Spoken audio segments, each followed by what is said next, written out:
Всем привет, друзья! Продолжаем нашу рубрику «Знаменитые харьковчане». В одном из прошлых видео этой рубрики мы познакомились с жизнью и творчеством актера и режиссера, непосредственно связанного с Харьковом, Леонидом Быковым.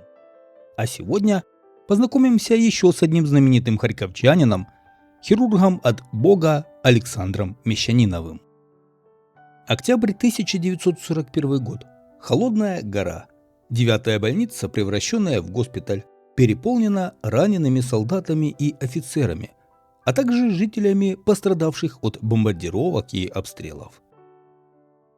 Пожилой хирург, несколько суток не снимая халата, раненые все прибывали и прибывали. Услышав во дворе взрыв, он поднял глаза к окну и увидел немецких автоматчиков. Немцы входили в Харьков. Пожилого хирурга звали Александр Мещанинов. Профессор, ученый с европейской известностью и 40-летним опытом работы, он заведовал Холодногорской больницей с 1919 года. И в Харькове, и на Холодной горе он давно уже был своим, а в медицинском мире – звездой хирургии и знаменитостью. Александр Мещанинов родился 16 августа 1879 года в городе Путивле. Отец его умер через несколько дней после рождения сына, оставив семью из 5 человек практически без хлеба насущного. Мать отдала Сашу под опеку своему брату в Киев, и тот вывел его в люди, так сказать, устроил в гимназию и всячески поддерживал.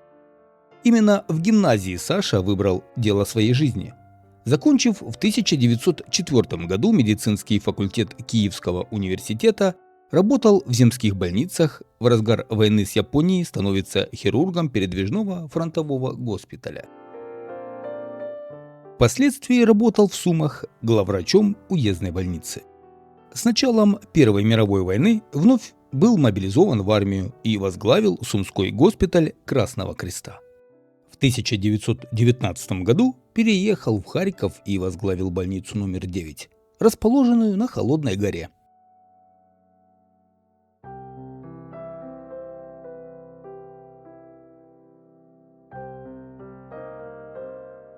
С 1925 года его научные труды начинают публиковать в медицинских изданиях, а в 1936 году он стал доктором медицины и профессором Харьковского мединститута.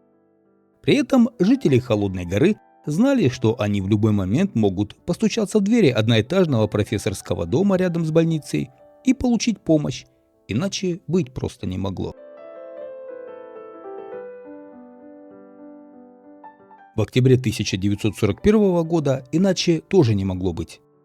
Мещанинов собирает коллектив, и они принимают решение оставить раненых солдат в больнице, выдав их за гражданских, а когда они будут выздоравливать, переправлять в безопасные места. Между тем немцы устанавливали в городе свои порядки. Через несколько дней, выйдя на улицу, Мещанинов прочитал такое объявление: «Украинцы, кто будет прятать в своем помещении красноармейцев в военной или гражданской одежде, а также кто будет приносить им еду или одежду, тот будет расстрелян». За помощь в поимке красноармейца предлагалась награда в 100 рублей. У Александра Мещанинова в больнице более 300 наших солдат и офицеров. Об этом знают жители всех окрестных улиц. Если кто-нибудь донесет, расстреляют весь коллектив. Но, к счастью, доносчика не нашлось. Гражданская и военная власть объявила 9-ю больницу городской. Она стала единственной, которая принимала гражданское население оккупированного Харькова. Однако и сама власть отказалась поставлять ей продовольствие. Старые запасы на исходе, и нужно было срочно искать выход. Воскресным декабрьским утром Мещанинов надел поверх пальто халат с красным крестом на рукаве и, взяв тачку, отправился на Холодногорский рынок. Здесь все знали его в лицо, и местные жители, и крестьяне, которые привезли в город продукты для обмена. Уважаемый врач, переходя от одной группы людей к другой, тихонько просил жертвовать на больницу. Полуголодные люди верили ему. Клали в тачку продукты и махорку, прекрасно понимая, что это для раненых, которым некому помочь.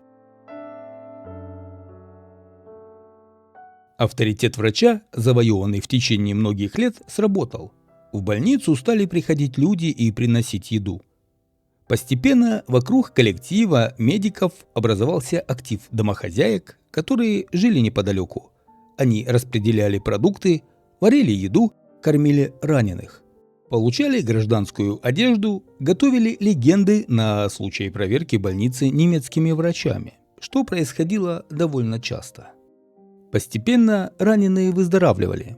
Кровати освобождались, и Мещанинов сделал следующий шаг. Неподалеку от больницы в здании тюрьмы на Холодной горе немцы устроили один из крупнейших в Украине концлагерей для военнопленных под номером 363. Здесь в ужасных условиях находилось около 20 тысяч человек, среди них тысячи больных и раненых.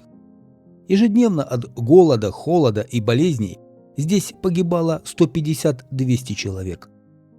Александр Иванович вместе с дочерью Елизаветой, которая знала немецкий язык, отправился к начальнику лагеря. Опять сработал его авторитет ученого с европейской известностью. Начальник лагеря согласился отправить тяжелобольных и раненых заключенных на лечение в 9-ю больницу. Вскоре палаты и коридоры 9-й больницы были снова полны, и Мещанинов разворачивает второе хирургическое отделение на 150 коек в здании 7-й поликлиники, которая была рядом с его домом. Назад в концентрационный лагерь отсюда практически никто не возвращался. Одним помогали бежать, других вносили в списки умерших, третьих устраивали как родственников в семьи местных жителей. Сюда же, в больницу, якобы на операцию, Мещанинов клал тех, кому угрожала отправка в Германию на работу. Между тем, немцев перестало устраивать регулярное исчезновение пленных. После многочисленных запретов и угроз в ноябре 1942 года военнопленных переводят в первую Харьковскую городскую больницу недалеко от вокзала. Здесь немцы организовали специальный госпиталь, 2 ряда колючей проволоки, охрана, забитые кирпичом окна.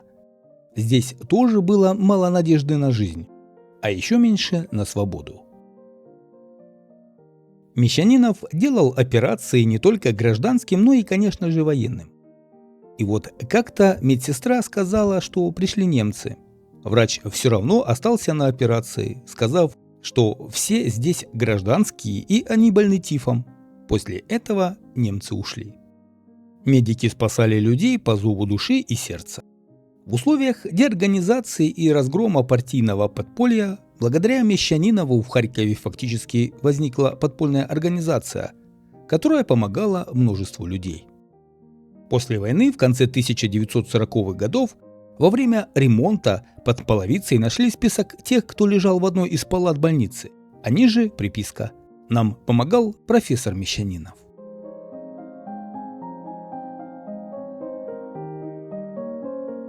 Всего группой медиков под руководством Мещанинова были спасены 2000 солдат и офицеров. Многие из них добрались до партизанских отрядов, многие перешли через линию фронта и продолжали бороться. Александр Мещанинов, ряд его сотрудников, в том числе 2 дочери и жена врача, были награждены орденами. А сам хирург еще долгие годы трижды в неделю появлялся в операционной, где делал сложные операции, принимал экзамены и отчеты, а также принимал больных у себя дома. 1 января 1965 года Александр Мещанинов умер. Проводить его в последний путь пришли тысячи харьковчан. Сейчас именем хирурга в Харькове назвали маленькую улочку на окраине города и 4-ю больницу неотложной помощи, а в сквере на Холодной горе установили памятник.